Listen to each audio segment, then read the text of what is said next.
Muy bien, vamos a hablar sobre activar el poder de Dios. Vaya conmigo a 1 Corintios capítulo 2, verso 1 al verso 5. El apóstol Pablo le habla a los corintios. Corintio es una ciudad que incluso todavía existe, en griego se escribe con K, Corintio. Una ciudad que existe hoy en día todavía. La moderna Corintio está situada más o menos a unos 5 kilómetros de donde estaba la antigua Corintio. La ciudad Corintio de la Biblia, una ciudad griega muy importante, tenía 2 salidas al mar, tenía puerto por 2 golfos. Y eso la hacía una ciudad muy próspera, una ciudad muy rica, una ciudad muy importante. Y a esa ciudad llegó el apóstol Pablo para establecer el reino de Dios. Y el reino de Dios comenzó a establecerse en esa ciudad. Y algo que los griegos amaban, aún todavía aman, es la buena oratoria. Los grandes filósofos de todos los tiempos, los hombres elocuentes, vinieron de Grecia. A los griegos les encantaba la oratoria, les encantaba oír algo nuevo. Tuve la oportunidad en un viaje que hicimos con mi esposa y estar en Atenas, la capital de Grecia, y fuimos al Areópago. Todavía quedan partes de esas ruinas. Y algo que me conmovió el corazón y para mí estar ahí fue muy importante, es que me pude parar en la piedra que queda del lugar donde el apóstol Pablo se paró cuando pronunció el mensaje que tenemos en el libro de los Hechos, capítulo 17. Algo que produce cuando tú viajas al viejo continente y puedes visitar los lugares bíblicos, es que la escritura toma más realismo. Y te das cuenta que la Biblia no es un libro mitológico, sino que es un libro también histórico.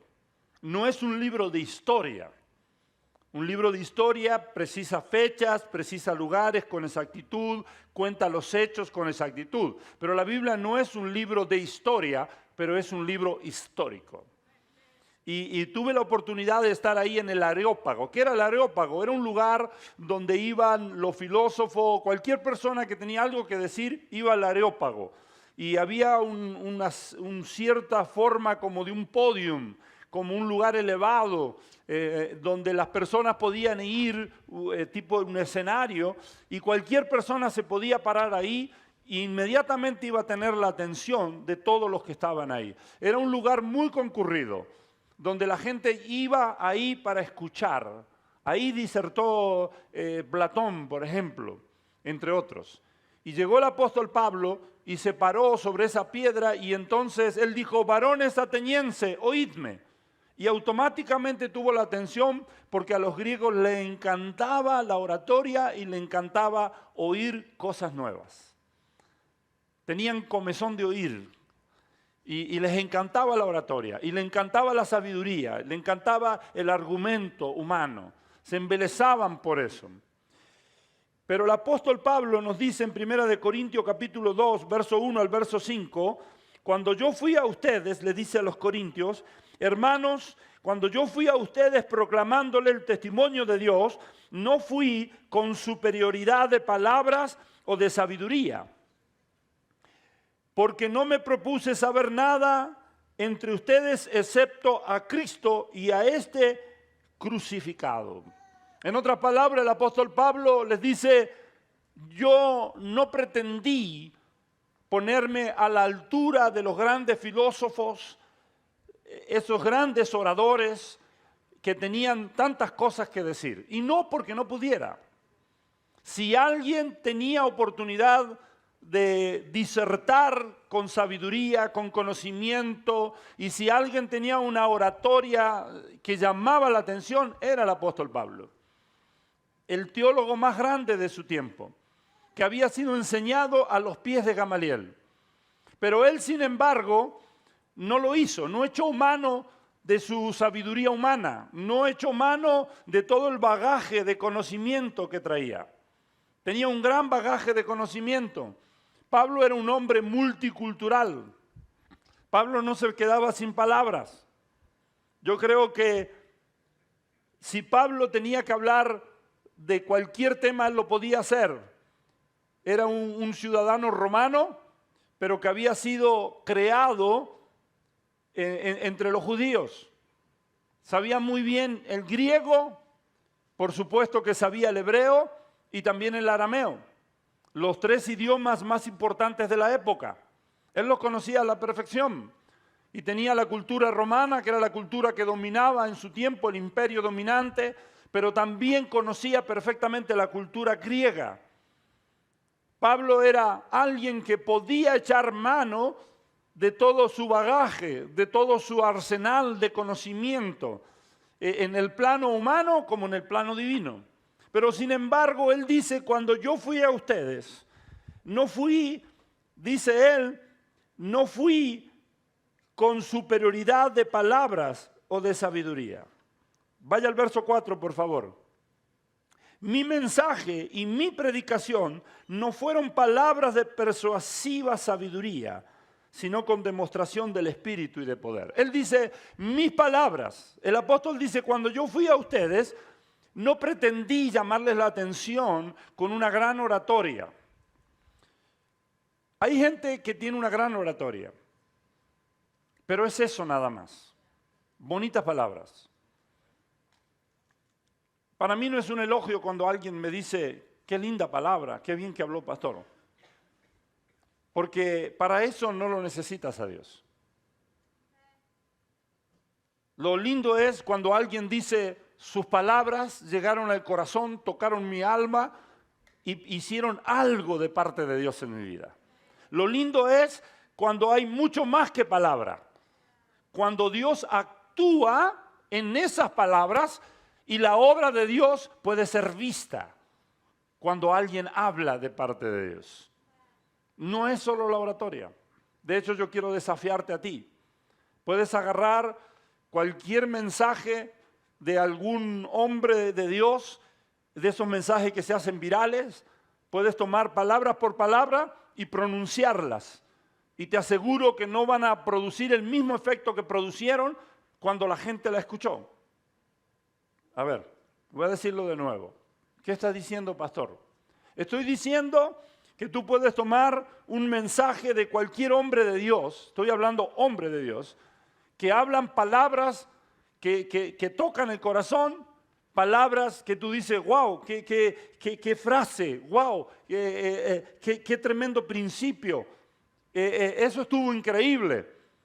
Y tú puedes tomar esa misma palabra y decirla palabra por palabra y no va a producir el mismo efecto. Porque lo que produce efecto es que cuando lo que tú hablas está respaldado por la acción sobrenatural de Dios. Lo que llamamos unción. En la jerga cristiana, entre los pastores, llamamos unción. ¿Qué es unción? Cuando decimos tiene unción, estamos diciendo lo que dice tiene peso. Lo que dice tiene peso. No son solo palabras. Hay algo más que palabra. Y eso algo más que palabra no es otra cosa que la acción sobrenatural del Espíritu Santo, el poder de Dios. Pablo tenía con qué él competir con los oradores de Grecia. Pero sin embargo, él dice, para nada me propuse saber entre ustedes, excepto a Jesucristo y este crucificado. Presta atención a esa palabra. ¿Qué está diciendo el apóstol Pablo? El apóstol Pablo está diciéndole, ustedes tienen mucho argumento. Ustedes tienen mucha filosofía, ustedes tienen muchas recetas humanas, ustedes tienen mucho conocimiento, mucha ciencia de dónde agarrarse. Y yo no vengo a traerle más de lo mismo, yo vengo a traerle algo diferente, algo que marca una diferencia, algo que marca un antes, un después, algo que puede producir un cambio, algo que puede ser efectivo, y eso es Jesucristo. Es todo lo que tú y yo necesitamos. Hoy en día pasa lo mismo. Basta con que tú agarres tu celular y vayas a las páginas de Facebook o Instagram o TikTok o puedas buscar en YouTube. Y hoy en día puedes encontrar miles de motivadores, miles de mensajes. Y de repente aparece alguien que dice una frase que tú dices, wow, qué frase. Pero cuando eso es solo una buena frase, se queda ahí nada más. Lo que sale de la mente llega a la mente, y lo que sale del corazón llega al corazón, y lo que sale del espíritu llega al espíritu. Y lo que cambia y transforma no es lo que hablamos, lo que cambia y transforma es la acción sobrenatural de Dios. Y Pablo, teniendo con qué, él dice, yo escogí no saber nada en medio de ustedes, sino a Cristo. Y también llama la atención, me gustaría que subrayara esa palabra, dice, y a este, es decir, a Cristo, pero no solo Cristo, sino a Cristo crucificado. ¿Por qué diría Cristo crucificado? Quiero que pienses en eso un momento. ¿Por qué Cristo crucificado?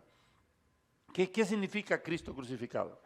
Cristo crucificado significa la muerte al yo para nacer a Dios. El Cristo crucificado significa renuncia, significa entrega, significa muero para mí mismo para nacer para Dios.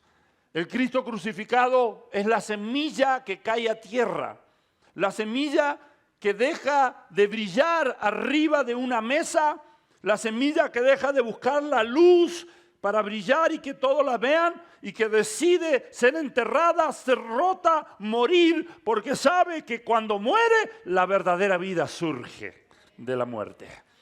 Cristo crucificado porque todos los beneficios que tú y yo necesitamos, todos los beneficios que podemos obtener de Dios, vienen gracias a la cruz de Cristo Jesús. Le tuvimos por herido, le tuvimos por azotado, le tuvimos por abandonado de Dios, pero el herido fue por nuestros pecados, molido fue por nuestras maldades y en sus heridas fuimos nosotros sanados. Todo lo que tú y yo podemos recibir viene no de la oratoria de un hombre, no vienen de una buena filosofía, no vienen de una receta, suma 1 más 1 y vas a obtener lo que busca. Todo lo que tú y yo recibimos de Dios, todo lo que tú y yo necesitamos, viene de lo que Cristo consiguió para nosotros en su muerte y en su resurrección. Por eso Pablo dice, no quise saber más nada entre ustedes que a Cristo y a este crucificado. Se negó Pablo a la oratoria excepcional, a argumentar, a palabras huecas, vacías. Y entonces él dice claramente, verso 3, estuve entre ustedes con debilidad, con temor y mucho temblor. ¿Qué significa eso? ¿Y esto con qué se come? ¿Qué significa eso? Estuve entre ustedes con debilidad, con temor y con mucho temblor. ¿Sabe qué significa? Que Pablo no se quería presentar como el superhombre. Pablo no quería que nadie lo viera a él, porque Pablo sabía que él no tenía nada para ofrecer. Pablo quería llevarlos a Cristo, quería que lo miraran a Cristo. Pablo sabía, yo no tengo nada que ofrecer a la gente. Y no hay hombre que tenga algo que ofrecer, aunque presuma que tiene algo para ofrecer. Aunque tal vez tú puedas pensar, hay cosas que puedo obtener de ese hombre. Lo único que podemos hacer es ser vasos, instrumentos de Dios. Vasos, instrumentos de Dios. Y entonces Pablo dice, escuche esto, ni mi mensaje, ni mis palabras fueron persuasivas, dice, voy a leer bien, dice, ni mi mensaje, ni mi predicación fueron con palabras persuasivas de sabiduría. Palabras persuasivas de sabiduría. ¿Qué son palabras persuasivas? Es cuando alguien te hace pensar y tú usas la razón y te convences de hacer algo. Las palabras persuasivas apuntan a un cambio en tu razonamiento, en tu forma de pensar, en tu mente. Pero Pablo sabía que esos cambios son cosméticos, son superficiales. Los verdaderos cambios se producen en el espíritu y en el alma del ser humano, no en su mente. La mente después tiene que ser renovada, es verdad. Pero en principio los cambios comienzan de adentro hacia afuera, no al revés, de adentro hacia afuera. Y entonces él dice que su predicación había sido, y note estas dos cosas por favor, con demostración del Espíritu y de poder. Primero quiero que pienses, si me puedes poner ahí en la pantalla el verso 4. Quiero que pienses en esta palabra, demostración. Demostración. ¿Qué es demostración? Demostración es una oportunidad para ver. Voy a decirlo de nuevo. ¿Qué es demostración? Oportunidad para ver. Y digo esto porque algunos ven el cristianismo solo como una buena filosofía. O a veces nos confundimos porque decimos que andamos por fe y no por vista. Y pareciera una contradicción. ¿Cómo? Ando por fe, no por vista, pero sin embargo ahora el apóstol Pablo dice con demostración. Y demostración es una oportunidad para ver. ¿Dónde está aquí la diferencia? ¿Dónde está la diferencia? La diferencia está en que cuando tú ya estás en una relación con Jesucristo y tú ya empezaste a caminar con Dios, entonces se invierte. Primero sin Dios, o cuando tú estás en un acercamiento a Dios, o cuando tú estás aprendiendo a caminar con Dios, tú necesitas demostración. ¿Por qué? Porque es cuando te dan oportunidad de ver que tú te convences de lo real. Porque el hombre natural no puede verlo a Dios y muchas veces lo tenemos a Dios como algo abstracto. A veces decimos yo creo que existe, pero no estamos tan convencidos.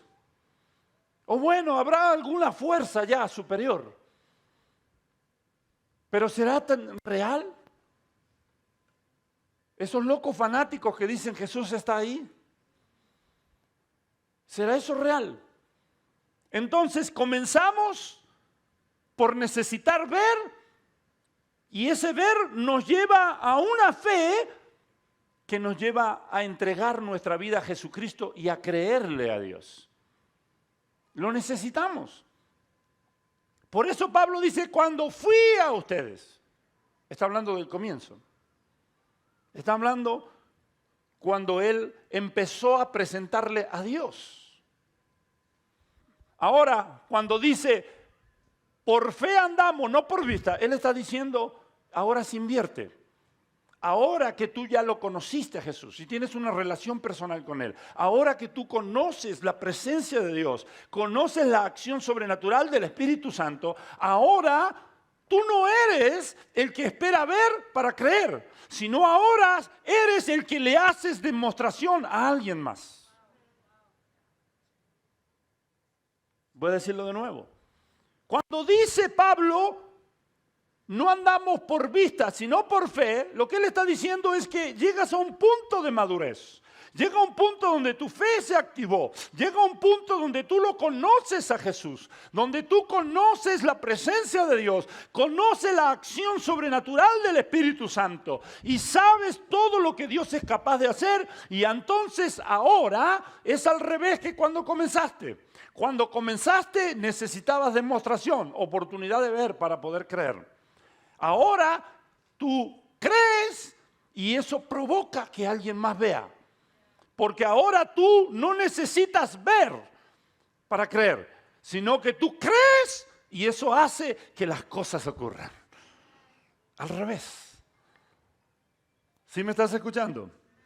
Entonces él dice, con demostración del Espíritu y de poder. ¿Sabe qué significa eso? Que no es una fe pretendida. Que no es simplemente palabras. ¿Sabías que muchos hoy tienen fundada su fe sobre palabras? Antes de continuar, ve al último versículo que te presentamos en 2 de Corintios, el versículo 5. El propósito por el cual el apóstol Pablo dice que él fue a ello con demostración, es decir, le dio oportunidad de ver. ¿Ver qué? La acción sobrenatural del Espíritu Santo, el poder de Dios. actuando. Dice que eso fue lo que Él hizo. Él les permitió ver, diga conmigo ver. Es decir, no solo palabras, lo pudieron ver. Pablo le hablaba del reino de Dios y ellos podían ver la acción sobrenatural del reino de Dios. A principios del siglo pasado hubo un problema con los misioneros que iban a África. Hubo un serio problema. Porque los misioneros que iban a África pretendían que la gente se fundara solamente su fe en palabras. Es decir, ellos le hablaban de Cristo, le hablaban de Dios, le hablaban del reino de Dios y querían que la gente creyera. Y le hablaban de un Dios que mostraba su poder en las páginas de la Biblia. Imagínense, África, piense esto. África. Ellos van y le muestran un Dios que estuvo activo hace más de 2000 años en las páginas de la Biblia, que mostró su poder, que pudieron ver que Él era real, pero que ahora está en pausa su poder. Crean, pero necesitan creer sin ver, solo por palabras. Y había un problema, no avanzaba el Evangelio, no avanzaba las buenas noticias de Dios en África. ¿Sabe por qué? Porque mientras los misioneros iban y le hablaban de un Dios que había demostrado su poder hace más de 2000 años, pero que ahora no hacía nada, el poder de Dios había sido puesto en pausa. Ellos tenían demostraciones de poder de ocultistas. En África hasta el día de hoy hay un mover ocultista muy fuerte. Hechiceros, magia. Y pasan muchas cosas sobrenaturales del lado de la oscuridad. Entonces los misioneros iban y le hablaban de un Dios que demostró su poder hace miles de años. Pero ahora el poder de Dios fue puesto en pausa. Y ellos decían, bueno, tú me hablas de un Dios poderoso, pero el único poder que yo veo acá es el poder del ocultismo, el poder del hechicero de la tribu, de los brujos, del ocultista. Y hubo un estancamiento en el trabajo misionero. Pero el trabajo misionero dio un cambio cuando de repente empezaron a ir hombres de Dios que no solo hablaban del poder de Dios, sino que el poder de Dios lo podían demostrar. Hombres de Dios que iban y oraban y los ojos de los ciegos se abrían. Hombres que iban y oraban y los brujos terminaban entregando su vida a Jesucristo. Y eso produjo boom, un boom. Si hoy tú vas a África, vas a ver a África un continente en avivamiento. Yo no sé si tú lo sabías, pero en África los muertos, literal, muertos físicos, están siendo resucitados por el poder de Dios. Y no hubiera habido otra manera de avanzar el Evangelio en África si no hubieran ido hombres y mujeres de Dios que hubieran dado demostración del Espíritu, es decir, la acción sobrenatural del Espíritu Santo y del poder de Dios. El poder de Dios es real. Voy a decirlo de nuevo, el poder de Dios es real. Dios no ha dejado de mostrar su poder, como algunos dicen. Dios todavía sigue demostrando su poder. Porque es la forma en que Él quiere mostrarte dos cosas. Quiere mostrarte que Él es real y que lo que dice la Biblia es real. Si Él lo hizo en el pasado, lo puede hacer hoy. Voy a decirlo de nuevo. Si Él lo hizo en el pasado, lo puede hacer hoy. Si en el pasado transformó vida, lo puede hacer hoy. Si en el pasado liberó a los endemoniados, lo puede hacer hoy. Si en el pasado sanó a los enfermos, también lo puede hacer hoy. Si en el pasado hizo caminar a los paralíticos, también lo puede hacer hoy. Si en el pasado abrió los ojos a los ciegos, también lo puede hacer hoy. Si en el pasado restauró familia, hoy también lo puede hacer. Wow, pensé que estaba frente a gente de fe que le cree a Dios. Si no te entusiasma eso, no sé qué te puede entusiasmar. Si en el pasado lo hizo, lo puede hacer hoy.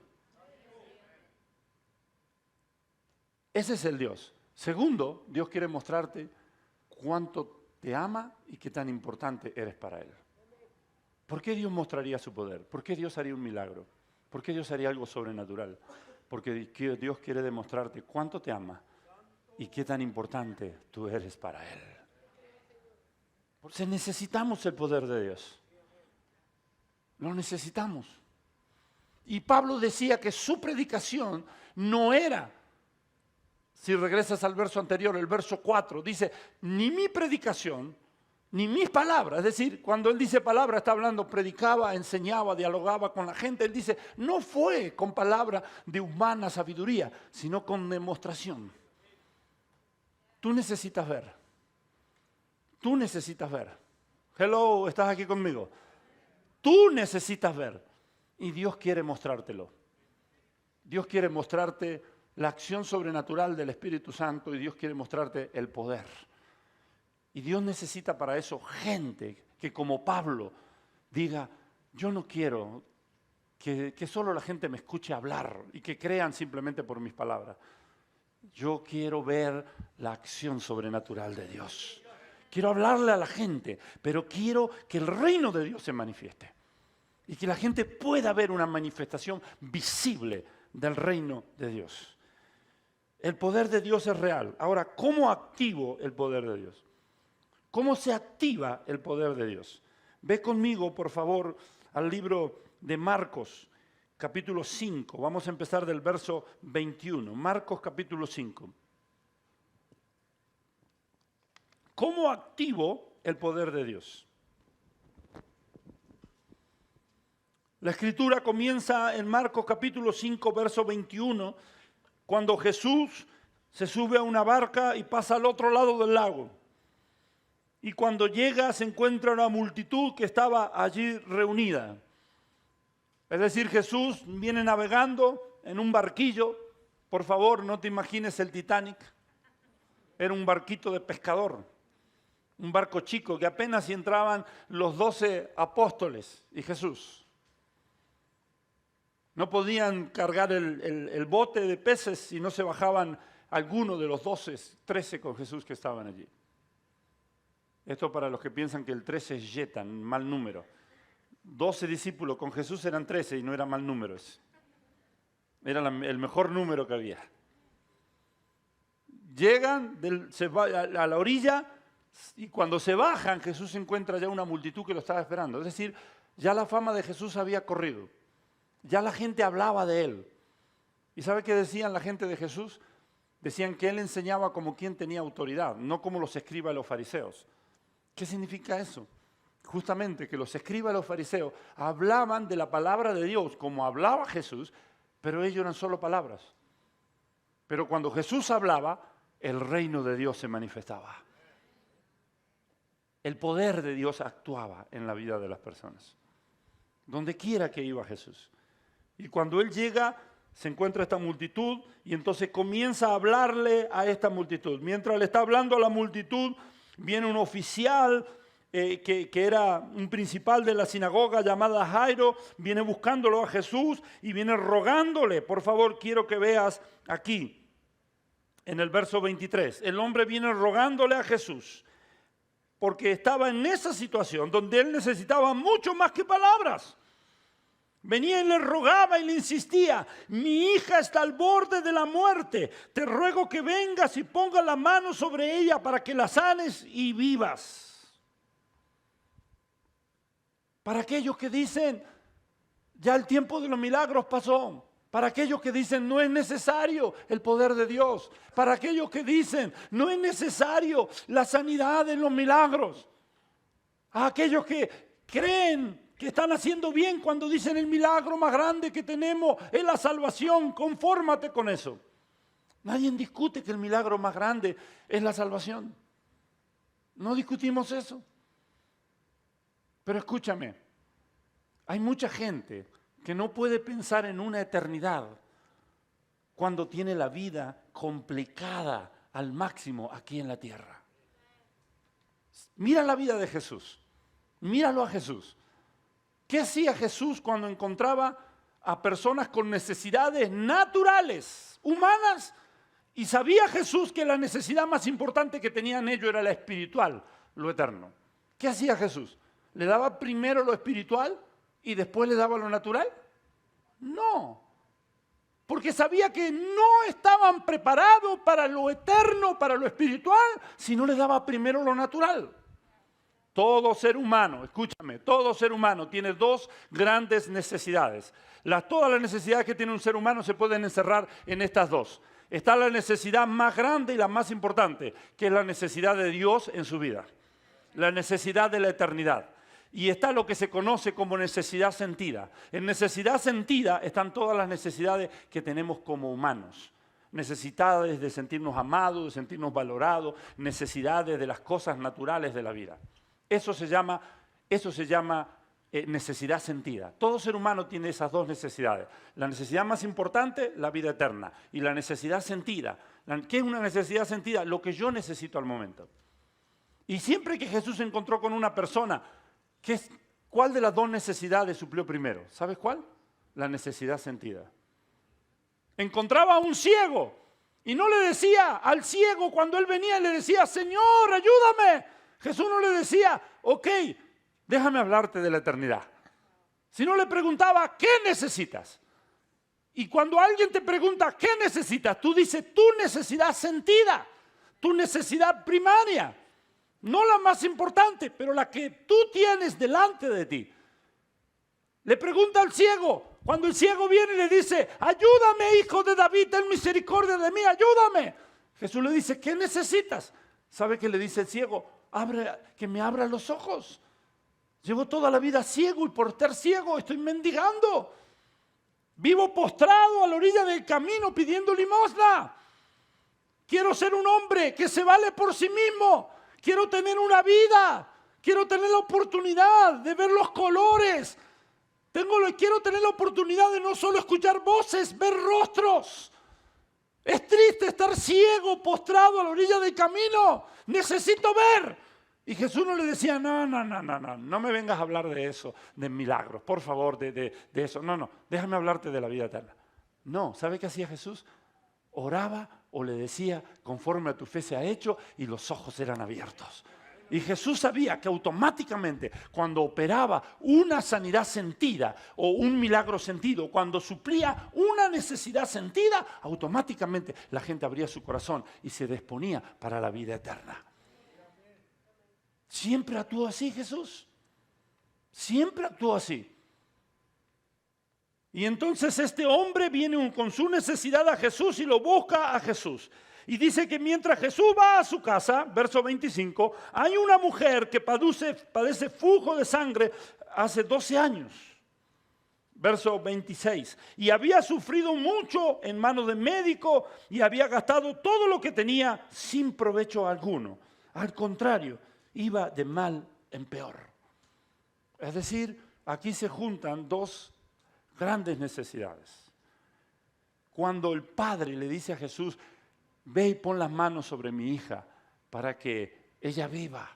Jesús le dice, vamos. Y Jesús se dispone a ir con él a su casa, pero es interrumpido en el camino por una mujer que tiene flujo de sangre. Escuche, más de 12 años. El número 12 en la Biblia representa gobierno. Es decir, esta mujer había estado bajo una autoridad, un gobierno que la oprimía, un gobierno que la tenía arruinada, un gobierno que la llevaba a la muerte. No le dijeron, el que habla bonito está en la ciudad. No le dijeron, el motivador de turno está en la ciudad. No le dijeron, el que habla de Dios está en la ciudad, el que habla de fe está en la ciudad. Le dijeron, está en la ciudad el que ora y los ojos de los ciegos son abiertos. El que ora por los paralíticos y caminan. Está en la ciudad el que resucitó a Lázaro. Está en la ciudad el que limpió a los leprosos. Y entonces se activa la fe de esta mujer. Y cansada, moribunda como estaba.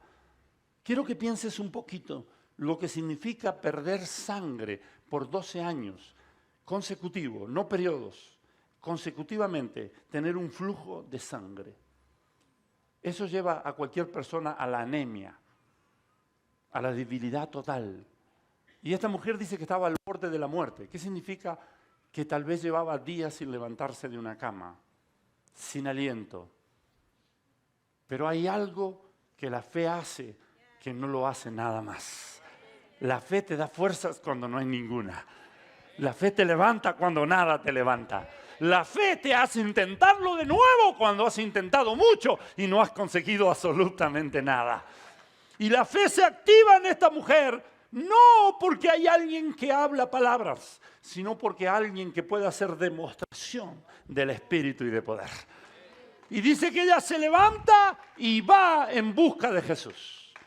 Si tú me estás escuchando, lo que necesitas hoy, escucha, es activar tu fe como esta mujer. Necesitas levantarte e ir en busca de Jesús. Algunos critican y dicen, ¿por qué llaman al altar? ¿Por qué le dicen a la gente que venga?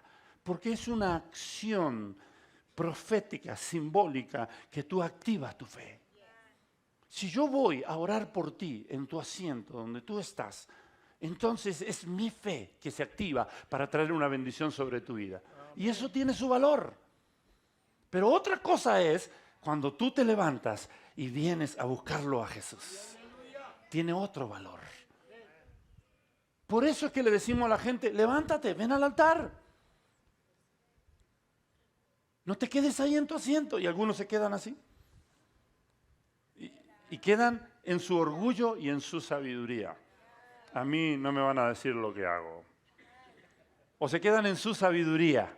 No, Dios puede obrar en todos lados. No necesito ir al altar. Naamán estaba leproso. Y el profeta le dijo, ve y sumérgete en el Jordán.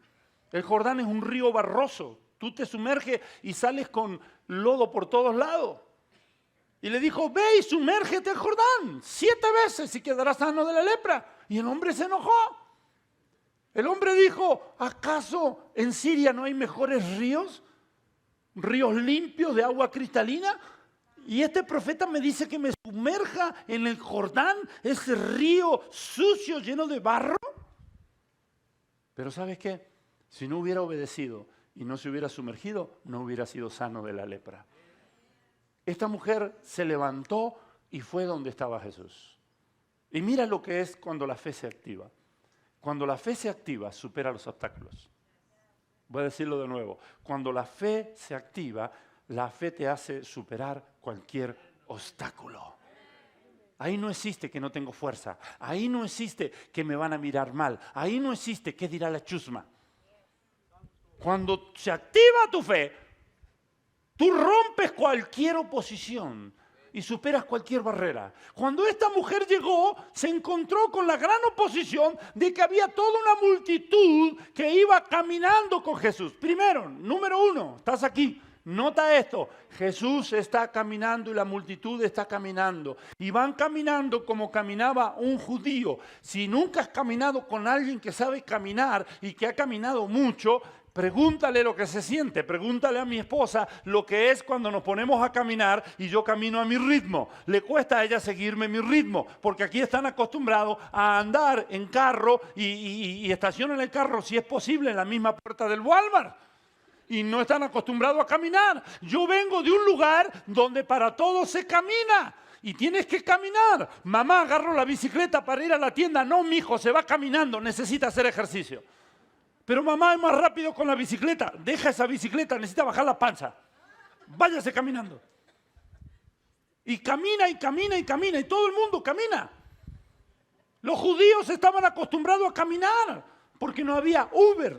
Llámeme al Uber. No había Uber para llamar. Caminaban. Solo cuando iban grandes distancias. Usaban burros o camellos y en lo mejor de los casos caballos. Pero caminaban todo el tiempo. Y la mujer, débil como estaba, cansada, tenía que seguir los pasos de Jesús y de la multitud. Pero tenía que hacer algo más. Escucha, tenía que hacer un esfuerzo extra. La fe te lleva a hacer un esfuerzo extra. Te estoy dando principios de fe. Diga conmigo, la fe supera obstáculos. Diga conmigo, la fe va a la milla extra. Tenía que caminar un poco más rápido. Porque quiero que, venga hijo, venga, y quiero que camines normal para allá. Camines normal. Si yo lo quiero superar a él, yo tengo que caminar más rápido que él. Si yo lo quiero superar a él, yo tengo que caminar más rápido que él. ¿Y qué tal cuando tengo 50, 100 personas delante mío que siguen caminando? Porque Jesús seguía caminando y la multitud iba con él. ¿Qué tal? Es decir, la mujer, escuche, débil, anémica, moribunda, porque dice que estaba al borde de la muerte, sin fuerza. Tuvo que no solo levantarse e ir donde estaba Jesús, sino que tuvo que caminar al ritmo de la multitud y se dio cuenta que tenía mucha gente por delante. Y tuvo que empezar a caminar rápido y abrirse paso entre la multitud para lograr llegar a donde pudiera visualizarlo a Jesús. Dice que había una multitud que le impedía llegar donde estaba Jesús. Pero la mujer tenía fe en su corazón. Diga conmigo fe. Diga conmigo fe. Cuando tú tienes fe, escucha esto, tú no aceptas un no por respuesta. Algunos dicen, es que no le puedes torcer la mano a Dios. ¿Y quién te dijo que le pretende la fe torcer la mano a Dios? Eso es tonto. Nadie manipula a Dios ni le va a decir a Dios lo que hace. Claro, ¿y quién te dijo que se pretende manipular a Dios o obligarlo a Dios a hacer algo? Hasta un niño sabe eso. Ah, no, pero cuando dicen que crees y porque crees Dios lo va a hacer. Dios lo va a hacer, ¿sabe por qué? Porque Él se compromete en su palabra. Hello, ¿está aquí conmigo? Voy a decirlo de nuevo. Dios se compromete en su palabra. Y si Él dice, conforme a tu fe será hecho, cuando tú activas tu fe, Él se obliga a cumplir su palabra y hacerlo. No estás manipulando a Dios, no estás forzando a Dios, estás creyendo a su palabra. Dios se siente honrado cuando alguien cree en su palabra. Voy a decirlo de nuevo. Dios se siente honrado cuando alguien cree a su palabra. Y Dios no se siente obligado a hacerlo, sino Él se siente feliz de hacerlo. Porque alguien creyó a mi palabra. Y la mujer se abrió paso entre la multitud y llegó y se extendió y tocó el vestido de Jesús. Escuche, usted puede ver las últimas fuerzas que tenía. Yo creo que usó hasta la última gota de energía para llegar a un punto donde... Ven de nuevo, hijo, párate ahí, por favor. Mirando a la multitud para que vean, este muchacho guapo está soltero. Hay un poquito más ahí. Quiero que te pares ahí. La mujer llega por detrás. Escuche, escuche. Ella ni siquiera quería llamar la atención de Jesús. Y no quería llamar la atención de nadie. ¿Sabe por qué? Porque encima de todo ella cargaba con una estigma. La estigma de que cuando una mujer padecía flujo de sangre, la sociedad la consideraba inmunda. Y no la consideraban digna de participar de la vida social. Tenía que aislarse en su casa. Y mucho menos se podía acercar a un rabino. Porque se pensaba que si alguien tenía flujo de sangre estaba contaminado y si se acercaba a un rabino podía contaminarlo al rabino. Entonces los rabinos huían de las personas que padecían flujo de sangre. Entonces ella no quiere que nadie la vea. La fe no busca exhibicionismo. Hello, ¿está aquí conmigo? La fe no busca exhibicionismo. A ver, vengan 5 que los voy a hacer que caigan bajo el poder de Dios. Aleluya. La fe no es exhibicionismo. La fe no busca llamar la atención a los demás sobre sí mismo. La fe busca tocar el corazón de Dios. Y la mujer llega por detrás y cuando ya lo ve a Jesús a cierta distancia, Jesús sigue caminando. Ven unos pasitos más atrás y quiero que camines normal hacia el frente. La mujer lo ve, Jesús sigue caminando y ella con la poca fuerza se tira y toca el brazo de Jesús. Estoy bien. Yes. ¿Escuchó eso? Se estiró. Ella quedó estirarse. Yo quiero que veas. ¿Sabe qué significa? Quedas expuesto. Te puedes caer. La fe es vulnerable. Espero que estés escuchando lo que el cielo te está hablando. La fe es vulnerable. La fe no se pregunta, ¿y si no pasa nada? La fe dice, no, si no pasa nada, no importa, porque al cabo no tenía nada. La fe no dice, ay, ¿qué dirá la chusma que pasé al frente? La fe no dice, ay, a ver qué piensan de mí. No, la fe es vulnerable, se expone, se expuso, se estiró. Y dice, escuche, dice que logró rozar, se estiró porque ya no tenía fuerza. Y vio que Jesús como que se le escapaba. Quiero que sepas algo, cuando en la vida sientas como que Dios se te escapa, como que Dios te está dando la espalda y como que Dios está huyendo de ti. No, Dios no se te está escapando, Dios no está huyendo de ti, Dios no te está dando la espalda, Dios está esperando que te extiendas y toques su manto. ¡Eh! Dios está esperando que active tu fe, te extiendas y toques su manto. Y aquí viene lo increíble. Acompáñame con estos versículos, Aide, por favor. Dice que cuando la mujer lo tocó, automáticamente Jesús se detuvo. El cielo se para cuando alguien tiene fe. El cielo, escucha esto, el cielo no lo conmueve tu necesidad. O voy a decirlo correctamente, el cielo sí lo conmueve tu necesidad, pero no lo mueve tu necesidad. Voy a decirlo de nuevo. Dios se conmueve por tu necesidad, pero no lo mueve tu necesidad. A Dios lo mueve tu fe. Y Jesús se paró. Y cuando Jesús se detuvo, la multitud se fue frenando de a poco. Mira, de a poco así. Algunos, como en el freeway, iban distraídos en el celular y chocaron con lo que estaba enfrente. Así. Se empezaron a detener todos. Y se detuvieron. Y entonces Jesús pregunta, escuche, Jesús pregunta y dice, ¿quién me tocó? Y Pedro lo mira y le dice, creo que le tenía respeto si no le hubiera dicho, ¿qué te fumaste? ¿Cómo que quién te tocó? Si te están apretujando, vienes rodeado de una multitud. ¿Cómo que quién te tocó? Jesús dice, no. No estoy hablando de un toque cualquiera. No estoy hablando de un acercamiento religioso. No estoy hablando de un acercamiento religioso, no estoy hablando de una rutina vacía sin vida, estoy hablando de un toque de fe. Y Jesús dice, escuche esta palabra, Él dice, sentí que poder salió de mí. ¿Qué salió de Él? Poder. Porque es demostración de espíritu y poder. Poder salió de mí.